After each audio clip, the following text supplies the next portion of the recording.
Ohio State at Oregon is the Big Ten game of the year this weekend. We're excited about it. And you'll probably see this matchup again and again. Locked On Big Ten starts right now.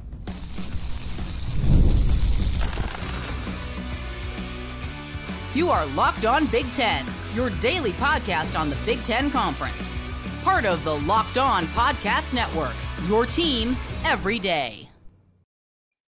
Welcome to Locked On Big Ten. I'm Craig Sheeman, coming up on 40 years as a sports talk show host and play-by-play announcer. And I want to thank you for making us your first listen each and every day. We're free and available wherever you get your podcasts and on YouTube. Part of the Locked On Podcast Network, your team every day. And today's episode is brought to you by FanDuel. Place your first $5 bet and you'll get started with $200 in bonus bets guaranteed. Visit FanDuel.com to get started. All right, so this is Ohio State versus Oregon 1.0. There's more coming. Plus, we have the latest Big Ten news, the secret to Indiana's success. There are going to be some copycats out there, plus our Big Ten classics and live action coming up. But first, it doesn't get much bigger than this, right? This weekend's top three matchup, number 2, Ohio State, traveling to number 3, Oregon. This game has a lot of implications, which involve Big Ten standings, potential Big Ten championship matchups, national rankings, 12-team college football playoff spots and seedings, and of course, a fight for a national championship. This is the first leg of all this. You know, in years past, this could kind of be considered an early playoff game. At least that's how I looked at these. Every Saturday mattered. But with a new 12-team playoff format, this could be looked at as just the first of a best-of-3 series, perhaps, somewhat like a Major League Baseball wild card series, if you will. I don't want to take anything away from this awesome game this weekend because we're all going to be locked in on this thing. But with the old format, the loser of this game, when we have a 4-team playoff, the loser of this game would be at a severe disadvantage moving forward with postseason hopes. And the winner, of course, gets a leg up on everybody. But this time, the winner definitely will have a leg up on nailing down the spot in the Big Ten championship game. And the bright spot is that these two teams are so good that they might and likely might meet a second time in a Big Ten title game. And that might not be all. If they split this regular season matchup in the Big Ten championship, or whether they do or they don't, they might both be so good that they get one of the 12 spots in the college football playoffs. They could meet a third time, maybe in a semifinal. Who knows? That'd be crazy. It's going to happen, though, by the way. Big Ten and SEC teams, there's going to be either this year, next year, sometime soon, there'll be teams playing each other 3 times in 1 year. You can mark my word on all that. But no matter what happens in the future, we can all just sit back and enjoy this game. This is going to be an incredible, awesome game on Saturday night. The first thing that the Buckeyes will notice is Oregon's Autzen Stadium is about half the size of the Horseshoe in Columbus. They might think, oh, this is small. But they're going to notice real fast that it might be louder than the Horseshoe. Autzen Stadium is one of the loudest stadiums in America, no doubt. On the flip side, the first thing that Oregon and Oregon fans are going to notice on Saturday, there's going to be a lot of a copious amount of scarlet, red in the stands. Ohio State fans travel. They travel well. They travel well to big road games. And the distance won't matter going all the way across the country either. So, in fact, as soon as tickets went on sale several months ago, several airlines had to expand how many flights they offered from Ohio to Oregon because the fans are buying up the tickets and they got to get there, and the flights were selling out and the demand was there that airlines actually added flights for this. There's going to be a lot of Ohio State fans at this game. Both of these teams are loaded with talent. That's the exciting part of this football game. Both teams have transfer quarterbacks that have come in. Will Howard is looked at as, I hate to call him a game manager, but he's like a premier game manager for the Buckeyes. And he's really upped his game this year. And he's got so many weapons to choose from. All he has to do is just keep distributing the ball to other players, and they make huge plays at Ohio State. They're really keeping this Ryan Day, Chip Kelly thing moving forward. Howard's got 12 touchdown passes this year, 3 interceptions. And for a career guy for 4 previous years, every year, a 59% passer. We've talked about this here on this podcast. He's completing 72% of his passes. He's figured something out. This has been a great move for him to come to Ohio State. Great for Ohio State, too. For Oregon, they have quarterback Dylan Gabriel. Now, he's a completion machine. He's completed 78% of his passes. It's very similar to what Bo Nix did under this very quarterback-friendly system at Oregon. And his favorite target at Oregon is Tez Johnson. Tez not only has 43 receptions and 395 yards and 5 touchdowns, but he's also a major threat to return a punt for a score. So the Buckeyes are going to have to keep an eye on him at all times. He is a huge part of what the Ducks do offensively and special teams. Now, good news for the Bucs. They've got a super weapon by themselves as well. A wide receiver, freshman sensation, and man-child Jeremiah Smith. He's a lock to be a future first-round pick in the NFL draft a few years from now. He's got strength, just a freshman. He's one of the strongest guys on the team.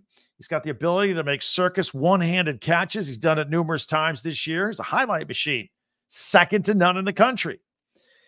Oregon corner Jabbar Muhammad will probably get the assignment to lock in on Smith.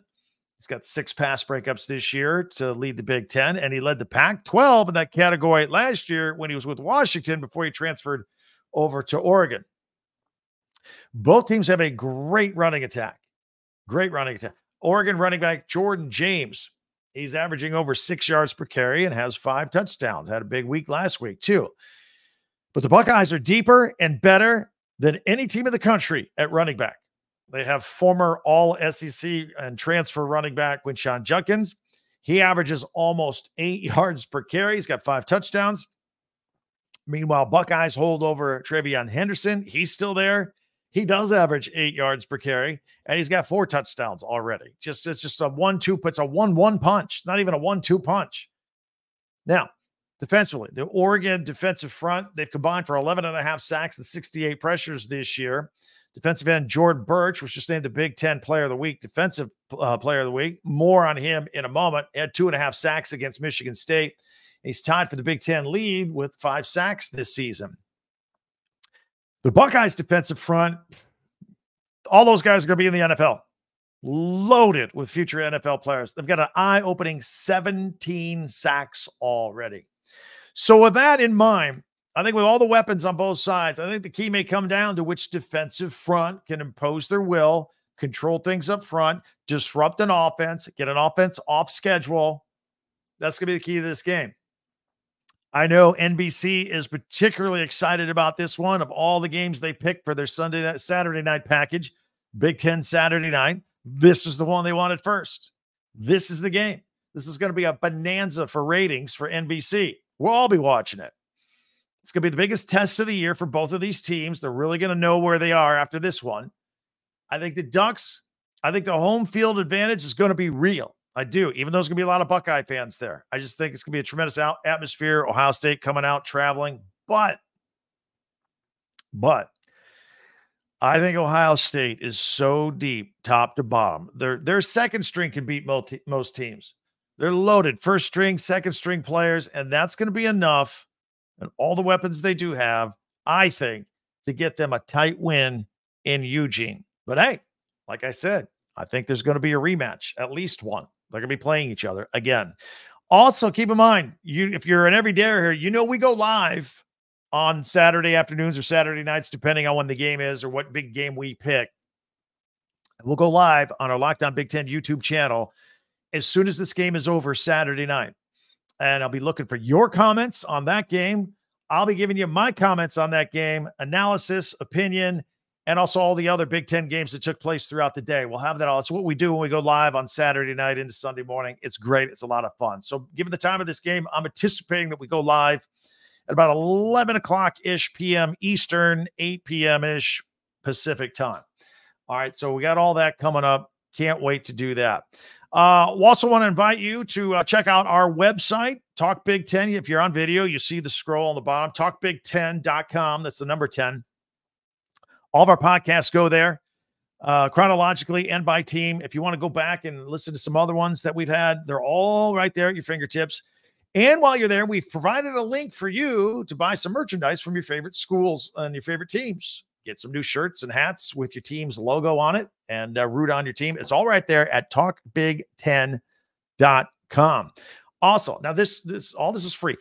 I ask you to subscribe to this podcast as well. Hit the little subscribe button. It's free. You and I are locked in together forever then with all things Big Ten. So subscribe, share, and follow right here. Anything Big Ten, we're your premier source for news and opinion on Big Ten, Locked On Big Ten. Wherever you get your podcasts, subscribe.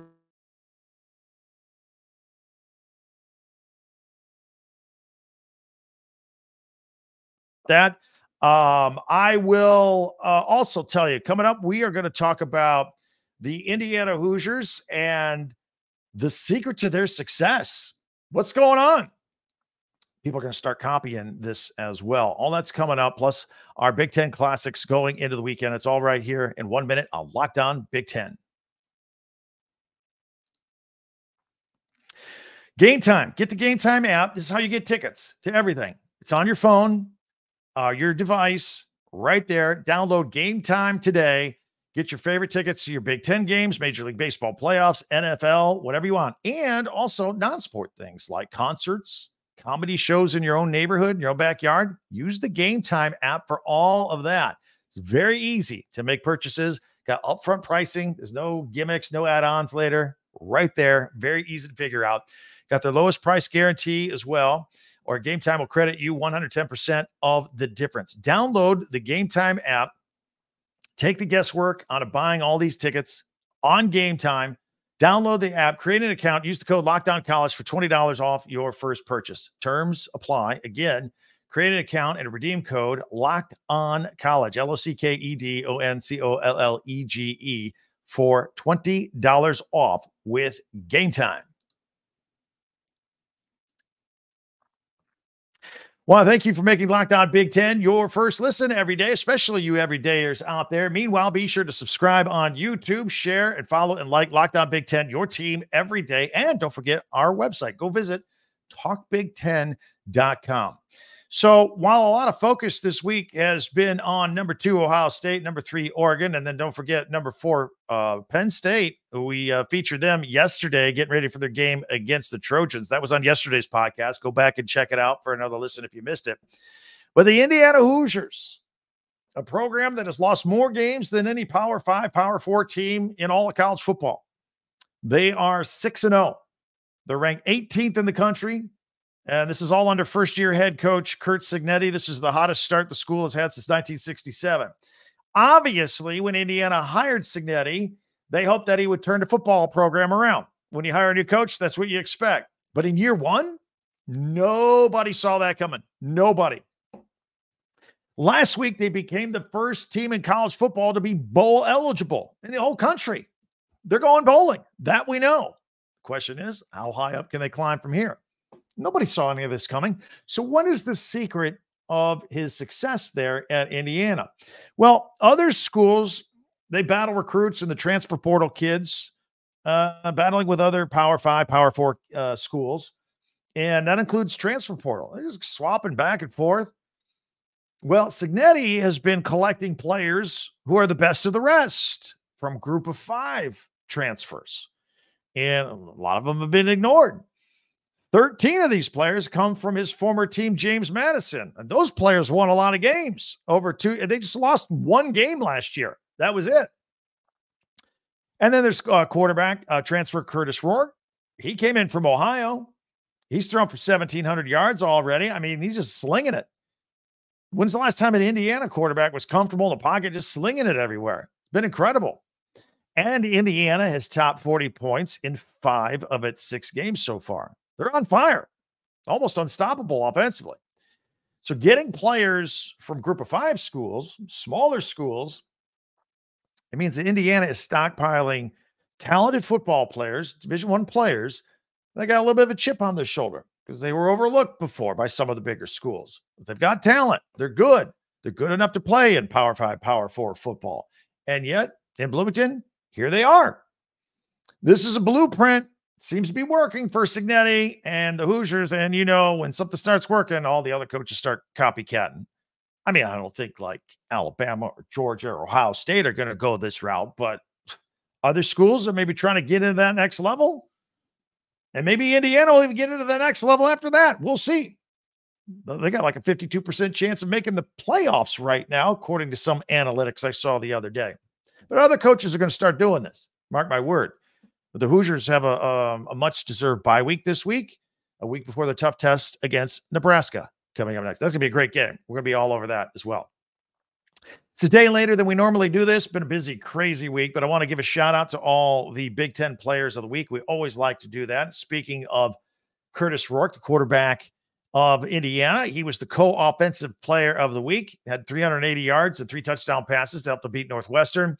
It was the 4th game in 2024 with multiple touchdown passes and no interceptions to help IU get its first win at Northwestern since 1993. Can you believe that? And he becomes the first Indiana quarterback with 3 or more touchdowns in 3 Big Ten games in a single season since 1967. A lot of firsts going on in Bloomington.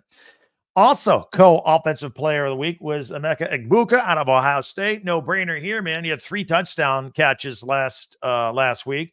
That was a career high, tying 9 catches overall for 71 yards, but 3 of the 9 were touchdowns in Ohio State's 35-7 victory over Iowa. Defensive player of the week of the Big Ten. We mentioned him a moment ago. Jordan Birch out of Oregon. You're going to see him on Saturday night. Sack machine. Led the Ducks to their 31-10 win over Michigan State. Had a career high 2.5 sacks, 4 tackles, and a fumble recovery in that game. And he's the first Duck since 2007 to have at least 2.5 sacks in a game in Autzen Stadium. And as I mentioned earlier, he's now tied for the Big Ten lead in sacks with 5. And this is a personal best for him. So he's just going to keep adding to that. So, and then special teams player of the week, Brian Bruschini of Nebraska, the punter. He and the game against Rutgers. Remember, that was a 14-7 game. It was a defensive battle. That was field position. He was key in that.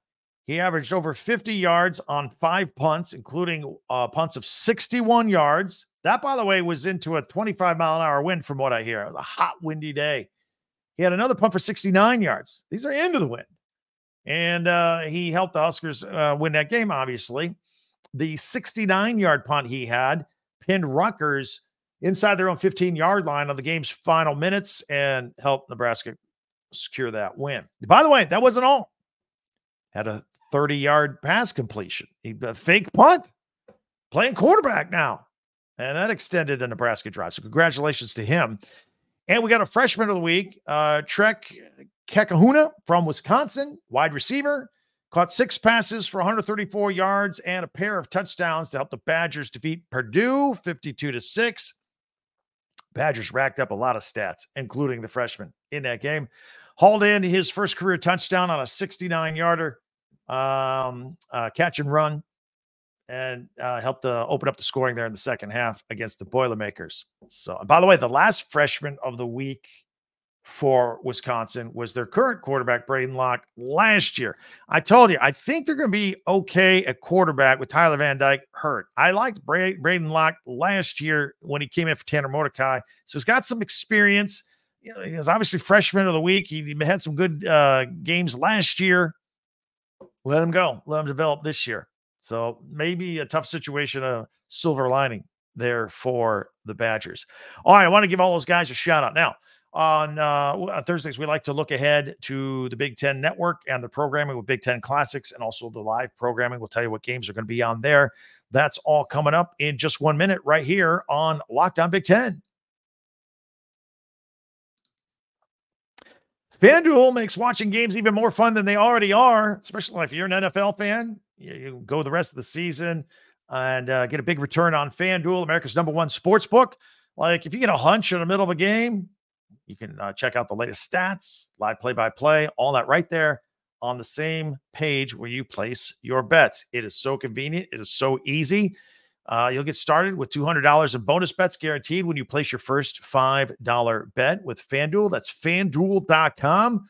Let's look to tonight. Thursday night football. Got the 49ers and the Seahawks. Both teams coming off losses, and teams that scored in the 20s, which is unusual. 49ers lost to the Cardinals. The Seahawks lost to the Giants. That was a shocker. Vegas is going to tease you to go low since they didn't score much last week. I say go over the number at 47.5. That's my pick there. You can do it all right there at FanDuel.com. FanDuel.com.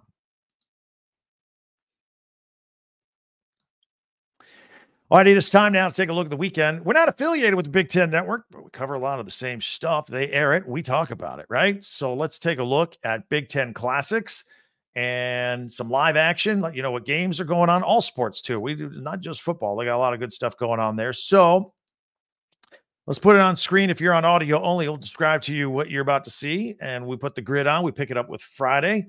Friday, October 11th. We'll start off with 1 p.m. That's a typo. It's not 11 p.m. It's 1 p.m. The Ohio State Football Classic from 2010, the Rose Bowl, Ohio State versus Oregon. That was the one. In fact, you know what? That is 11 a.m. Now, just double checking myself right now. 11 a.m., not 11 p.m. Terrell Pryor threw for 266 yards and 2 touchdowns to lead Ohio State over Oregon in the Rose Bowl. 6 p.m., Big Ten hockey getting going. Boston College at Michigan State. Michigan State had a great year last year. And at 8:30, Big Ten women's volleyball. Purdue is at Nebraska. And you know how big Nebraska volleyball is for sure. Saturday, we start things at 10 a.m. on the Big Ten Tailgate Show on the Big Ten Network. They're going to do it from Los Angeles, outside the Rose Bowl over there in UCLA. So you can check that out as they get ready for the big day. That will lead into their 11:30. It just dawned on me, 10 a.m. Eastern. That means they're going to be out there bright and early, 7 a.m. Pacific time, doing that show with the crowd out there. And then at 11:30 a.m. Eastern, their Big Ten countdown to kickoff. Get you ready for all the games. That goes into some live action, noon Eastern, 9 a.m. Pacific. The first game, Wisconsin at Rutgers. A lot of red in that game. And then later on, 9 p.m., more Big Ten football. Let me get rid of this banner for just a second here so you can see that on the screen. There you go. Minnesota at UCLA. Minnesota at UCLA, 9 o'clock, the late game. So they start the day early with their tailgate show, and then they got the 9 p.m., 6 p.m. Pacific time over there on the Big Ten Network with that game.